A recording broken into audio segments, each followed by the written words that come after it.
Welcome back to California Cooking. Wood-fired pizza, honey butter lime salmon, and a banana bread that's perfect for that sweet tooth are the highlights of today's show. Let's start with a pretty community garden in Venice that is now the home of a new wood-fired pizza spot. Let's check out Fiorelli Pizza.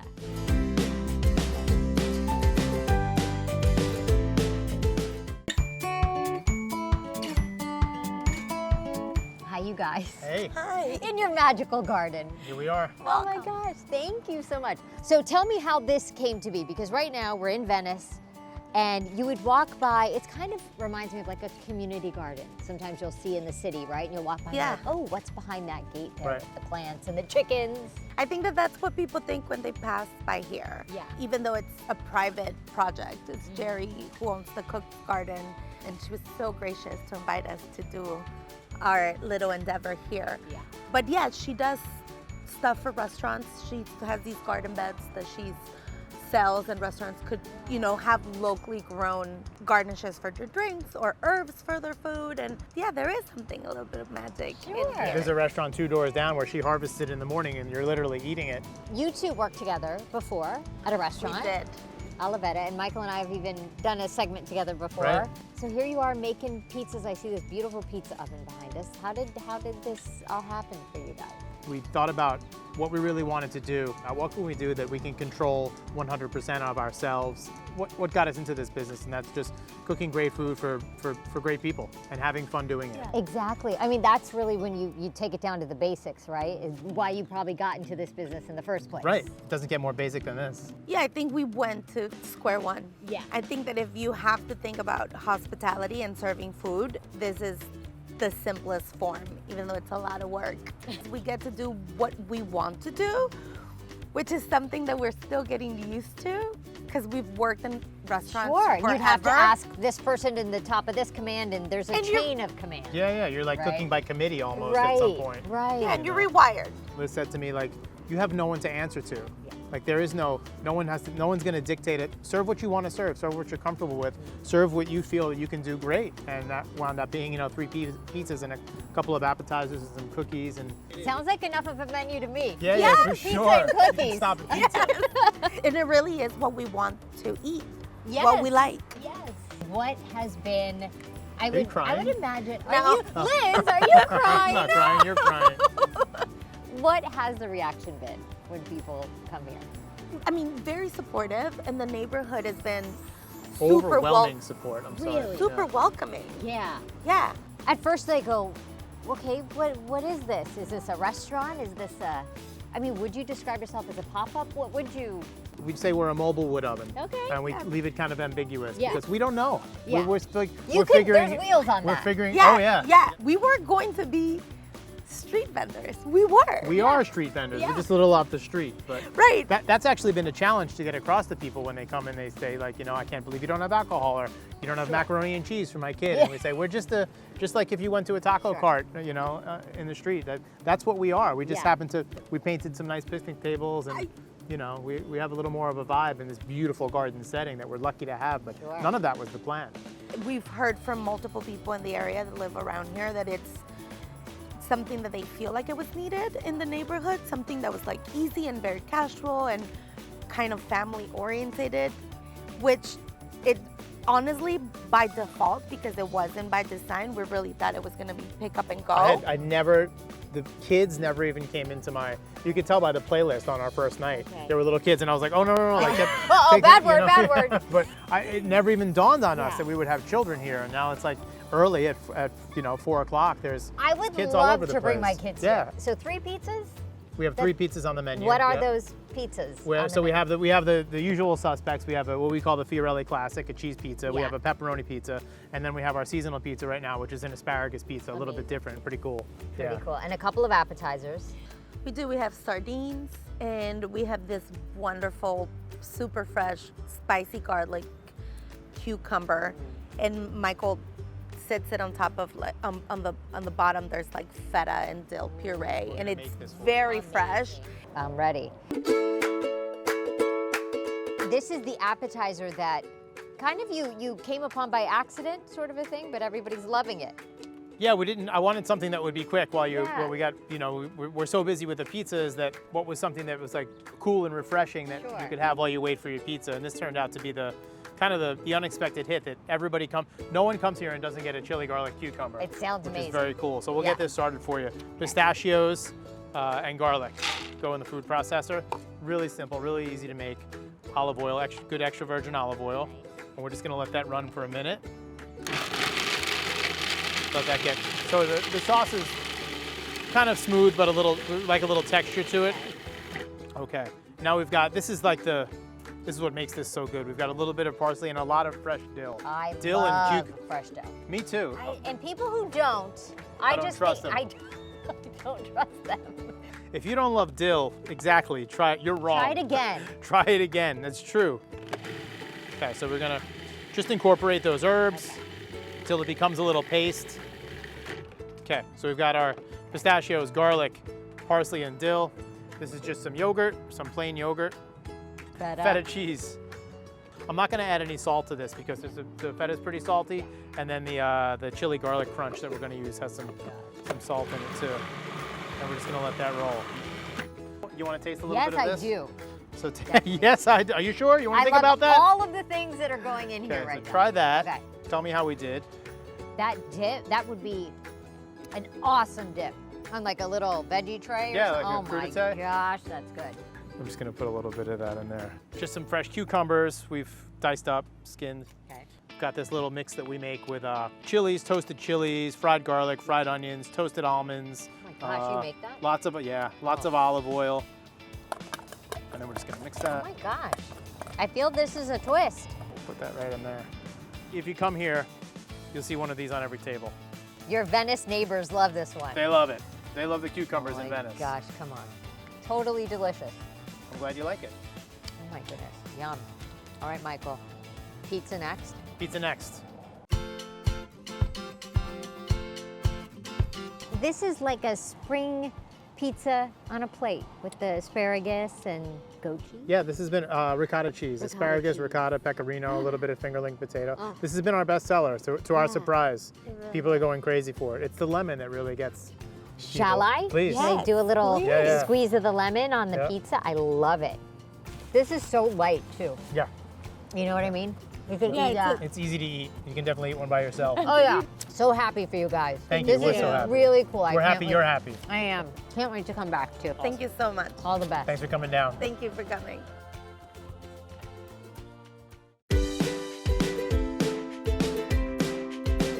Coming up, a quick weeknight dinner, honey butter lime salmon over a bed of coconut rice. Then I'm baking banana bread with tahini buttercream frosting.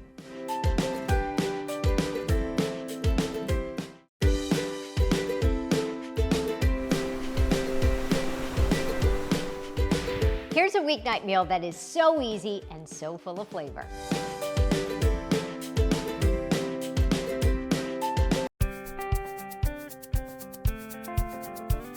Today, I am gonna make a little bit of salmon, a honey butter lime salmon, and serve it over some coconut rice. Easy weeknight dinner, no fuss, no muss. So, you know what? There's two different ways I like to do salmon. Obviously, the fillets are great. I also like when you can just get the big piece of salmon and just kind of divvy it up among the family. But this is how it came today. We just have our fillets. So I've got wild salmon fillets. I've got some melted butter, about a half a stick of melted butter. And then what I'm gonna do is add some honey, because things will get nice and sticky when it cooks. Again, I'm just eyeballing things, maybe a quarter cup. Nice fat pinch of salt. We'll do a little bit of pepper. You could do raw garlic. I'm gonna do garlic powder because sometimes I feel that raw garlic can burn in the oven because I'm gonna cook these at a pretty high temperature. Some smoked paprika, lime zest, lime juice, the whole bit of the lime we're gonna use. So there is our marinade. Obviously you could let this kind of sit in the fridge for maybe up to 12 hours, I think. But acid can cook fish, so maybe not that long. You just don't want your salmon to start to cook because of the lime juice in there. So Even, you know, an hour would be great, but I am just going to brush it on now, and that'll be fine. And a good amount of that marinade all over our fillets. And then any extra, I think just load it back up. Get plenty on there. Just to make sure it's seasoned enough, I'll sprinkle it with some more salt. Let's get these in the oven. I have the oven on 400. Should be pretty quick. Okay, we want to amp up our rice a little bit, so I'm going to make a coconut rice to go with our honey lime salmon. And the way you kind of infuse coconut flavor is with coconut milk, unsweetened, and a little bit of coconut oil, because what I want to do is saute a little bit of shallot first, just to give some base flavor to our rice. So, tiny bit of coconut oil, and I think 1 shallot is good. I have 1 shallot. And this just infuses the flavor of your white rice. There we go. Let that saute for a minute. Add a pinch of salt. Okay, our onions have softened up. I have some jasmine rice that I rinsed. But before I put my rice in, I have some unsweetened coconut milk, and that will be my liquid. So I have 1 cup of rice. I'm gonna add 2 cups of liquid, and this will infuse that coconut flavor into our rice. Rice goes in, give it a stir. Cover it and let it go.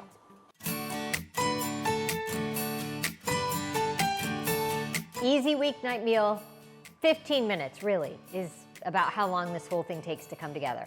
Salmon's done. Don't be scared by the blackened parchment. That's just the honey, but it didn't burn on the salmon. So that's the most important part. And our coconut rice is done.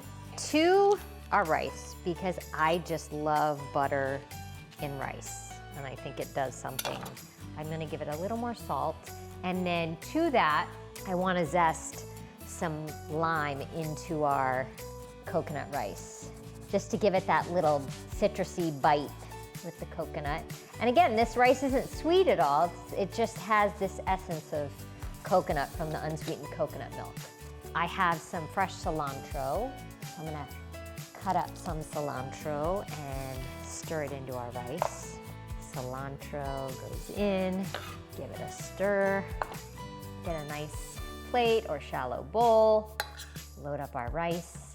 We'll take lovely salmon fillet, serve it with a little squeeze of lime, and maybe, I mean, it's a weeknight, but we can still jazz it up a little.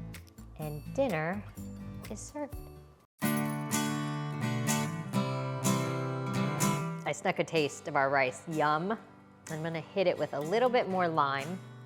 Let's try the combo together. The rice almost has a creaminess because of the coconut milk, and then the lime and the honey and the butter.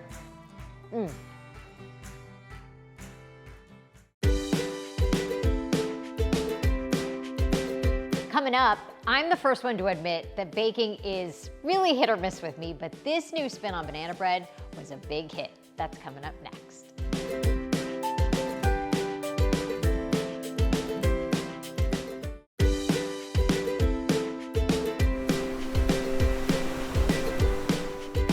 Banana bread is a classic comfort food, but adding this tahini buttercream frosting takes it to a whole new level.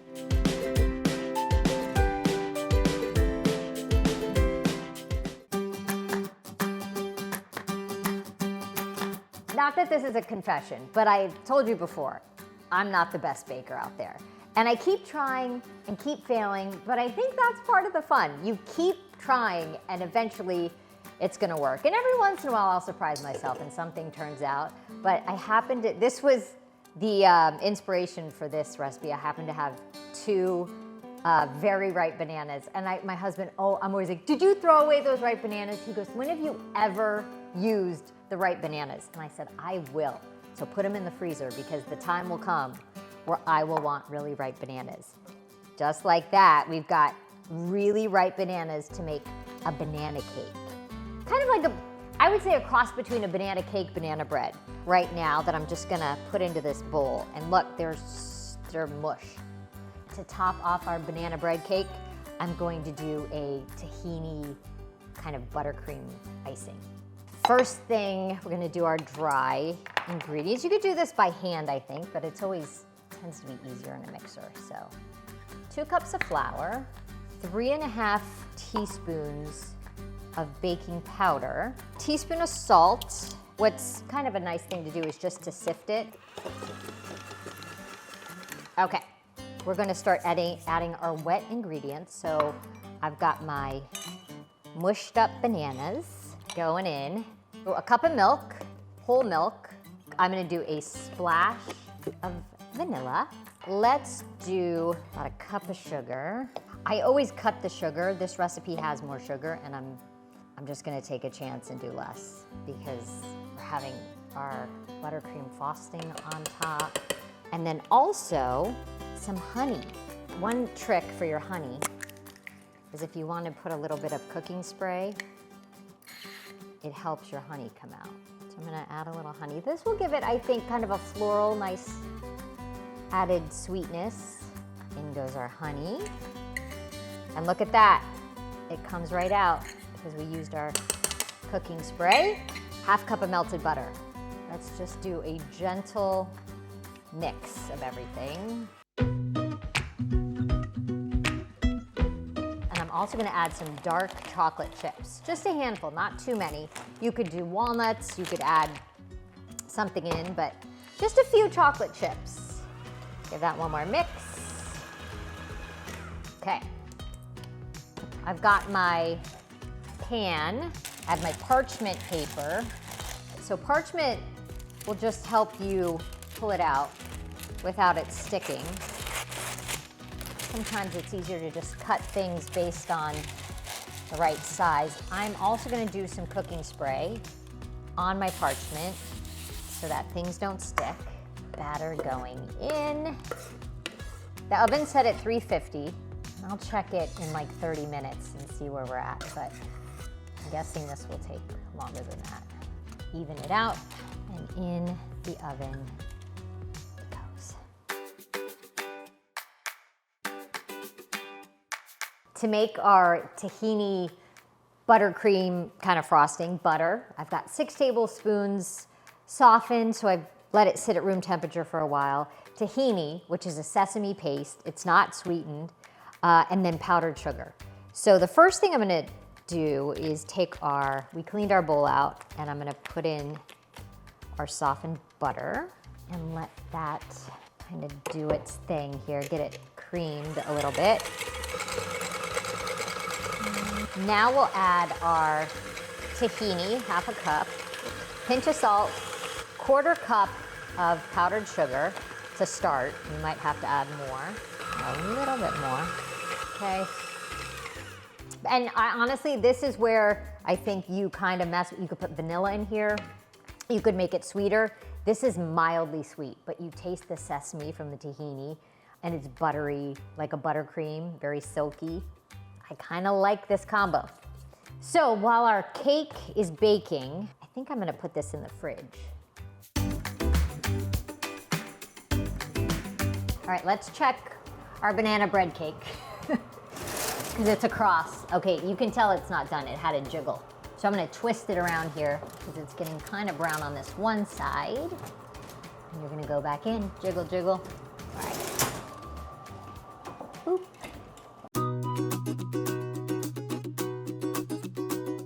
Our banana bread cake has cooled, and look how easy it comes out with the parchment. You don't have to fight, and the pan is practically clean. So I'm gonna peel away our parchment and move that and put it on a cute little board. And then our tahini buttercream dressing.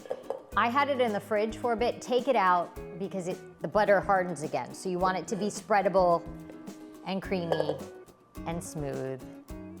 And just because and by the way, you want to let your banana bread cool, and you just go ahead and layer it on. My mother-in-law's here. She's my in-studio audience. And she gets to benefit from, she's sampling today. Just to make it pretty, I have a sliced banana. You can decorate or not, just slice right into it. But I just thought that would let people know what it is they're eating. That was always something, I love what Ina always said. You want people to know what they're eating. So you put something that people can look at it and go, oh, it's banana. Banana bread cake with tahini buttercream icing. I'm really excited to cut into our banana bread. It's kind of got a nice crispy outside, but then the inside is really soft. And you see look at that, you see the chocolate chips in there. I'm gonna just take a bite. It's kind of messy, but I'm gonna do it. But it's not sweet, it's not overly sweet at all. And the tahini has a little bit of salt in there. Oh, try it. For all the recipes we featured in today's episode, you can follow us on Instagram at KTLA California Cooking. Well, that does it for us. Thank you guys for joining, and we'll see you next time.